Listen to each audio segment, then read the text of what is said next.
Bethesda Game Studios Starfield launched back in September to positive acclaim and exceptional player numbers. Regardless of how one feels about the game, even the most hardcore players admit it needed certain options and quality of life features. There's also the demand for new activities, modes of transport, etc. With the story expansion coming in the future and Bethesda promising to support the game for a long time, here are 10 things we would like to see implemented in future DLC.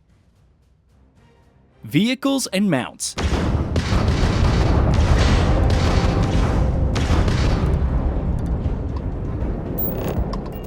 Say what you will about procedurally generated landmasses, map boundaries, etc., but some kind of transportation to explore a planet would be fantastic for several reasons.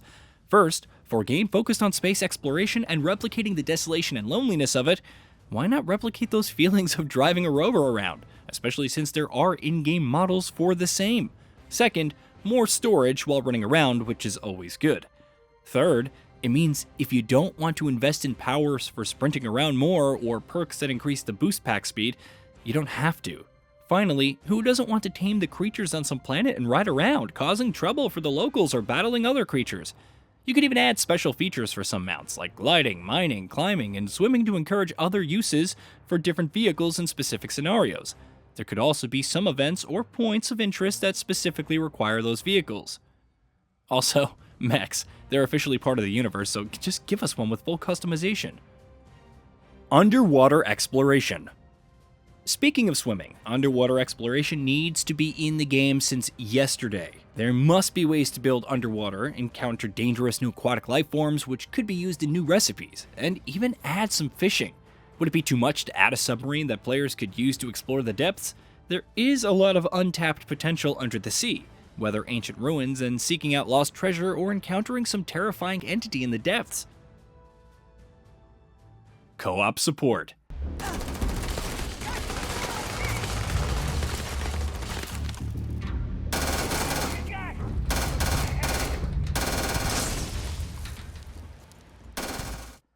Not many are asking for a persistent online world like Fallout 76, but Starfield is a game that practically begs for co-op. So why not implement support for up to 4 players to venture together? Make each player's universe unique, which, without getting into any spoilers, they already are, and open up things like ship battles, exploration, base building, and more. Could you imagine rolling up with a team into a massive space battle or engaging in corporate espionage and neon with another player? How about constructing a capital ship with each player managing different aspects, from rerouting power to different gun stations? If untethered multiplayer is possible, you could have everyone off making questionable decisions that can affect your playthrough in chaotic ways. Target's shields are offline. You took out their jump drive. More impactful choices. As enjoyable as some of the faction quests could be, specifically the VC Vanguard and Crimson Fleet, the DLC needs to offer more impactful choices with its story quests. It's not like that would be something new for Bethesda. Look at Fallout 4's Far Harbor DLC, which featured all kinds of serious choices that could heavily impact your playthrough. Would it be so unrealistic to have some content locked off based on your decision, if only to reinforce the seriousness of your actions? Regardless of how the developer approaches this, choices with harder-hitting consequences would go much further, especially if Starfield is going to be supported for the long haul. It just adds that much more to one's journey. You realize that there is no way I'm going to allow the Vigilance to fall into the hands of the Crimson Fleet. Why are you even bothering to talk? New weapon types. When Bethesda showcased the different types of weapons that Starfield would have in its dedicated direct, there were anticipation for all the unknown types. While some of the loot can be quite good, it felt like we saw pretty much everything the game had to offer with its weapons. Any DLC needs to add new weapon types, whether it's plasma weapons, flamethrowers, etc.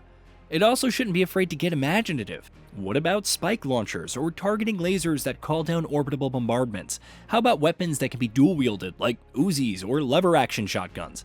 Most importantly, what about guns that manipulate gravity, Tesla cannons, or alien artifacts that can affect reality?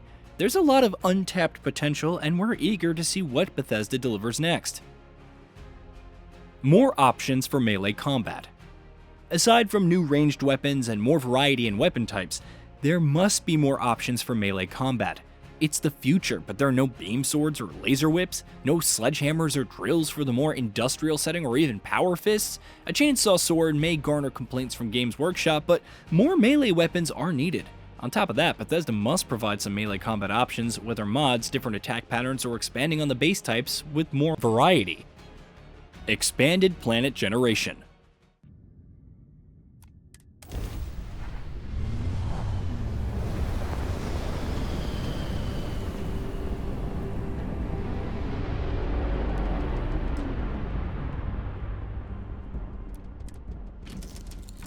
Wherever and whenever the story DLCs may take us, one thing is for sure, Starfield needs more variety in its planet generation. New points of interest, encounters, events, the works. It wouldn't hurt to have limited time world events, say a battle between two giant creatures where you can pick a side, or new dungeons that would take players into the depths of a planet. Having that kind of content generation apply to the entire game world would also be nice. And you could even have tougher encounters appear in New Game Plus to incentivize players further. New cities. Neon, Aquila City, The Key, and New Atlantis are the major cities in Starfield, and while they're distant enough from each other, we need more. If underwater exploration ever happens, then an Atlantis-like city seems reasonable. If we're talking space, then massive Borg-like cubes with inhabitants connected via hive mind seem like an afterthought, happening upon cities which serve as throwbacks, perhaps because the population hasn't technologically advanced. What would be greater and allow for references and Easter eggs to other games like Whiterun or Solitude? Whichever direction Bethesda decides to go in, we also hope it offers larger scale cities on top of everything else. Large scale bosses. As janky as the Scorch Beast Queen was in Fallout 76, it offered a larger than life boss for players to tackle, something that Starfield desperately needs. How crazy would it be to encounter massive worms on a planet, or even giant space whales in some remote part of the universe, and attempt to fight them for new rewards? How about a sentient robot planet to put your space cruisers of death to the test? Even if it's something the average player couldn't tackle without putting in lots of time, it would make for a fun endgame challenge. If not, how about a super boss to tackle in New Game Plus? New backgrounds and perks. It only makes sense to have new backgrounds and perks to encourage players to start a new playthrough, if not explore options since there is no level cap. If underwater exploration is added, why not have a diver background with perks that facilitate the same, along with increased O2 capacity or faster movement speed underwater? Maybe an option to become a Borg-like being with all kinds of cybernetic enhancements, which could also feature a quest to either find free will or follow the collective. If vehicles are added, there could always be perks associated with the same, not to mention brand new options like melee finishers. Hey, did you know that we at GamingBolt upload new videos every day? Stick around, drop a like, subscribe, and hit that bell, and let us know what kind of content you'd like to see in the future with a comment below.